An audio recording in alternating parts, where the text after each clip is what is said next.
जीवन उद्देश्यर निर्धारण आत्मिक प्रगतिर प्रथम पदक्षेप है आमे आमर जीवनोद्देश्य निश्चित करवा लक्ष्य स्थिर करवा। यही लक्ष्य प्रेय नुहे श्रेय ही हो पारे।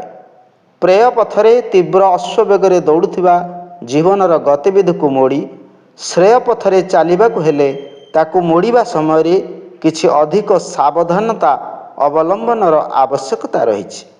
भोग स्थान रे संयम और विलास स्थान रे तप स्थापन करने द्वारा ये प्रकार मोड़वा संभव हो पार। शरीर को अर्णमय कोश कहती। एप्रति अत्यधिक आसक्त होइजिबा एहार सुख भोग लाभ और ऐश्वर्य ही निजर अभिरुचि केन्द्रित करदेवा अर्थ अर्णमय कोश ही आबद्ध रहीजिबा। एहाठारु पांच बंधन काटिबार श्री गणेश करने को हेब।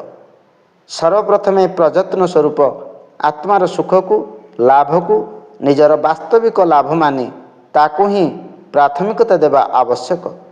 एथिपाई शरीर सुखरे जदि कौन से अभाव देखा जाए तेबे ताकू खुशी रे स्वीकार करनेवा उचित। उक्त मान्यता को केवल विचार पर्यंत सीमित न रखी व्यवहार रे प्रदर्शन करिबा एही प्रक्रियार नाम तप। साधना पथर प्रथम चरण हेउछि तप। अर्णमय कोश शरीर भावर आसक्ति ह्रास करिवार प्राथमिक उपाय तप ही होइताए। संचित कुसंस्कार तपर अग्नि रे उत्तप्त हेबा बिना जलिब नाही। तेणु अध्यात्म मार्गर पथिक कौनसी ना कौनसी रूपे तप को निजर कार्यक्रम रे स्थान देई थाए। अखंड ज्योति अक्टोबर 1961।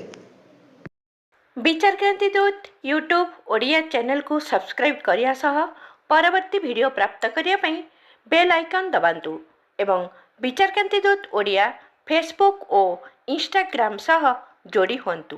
धन्यवाद।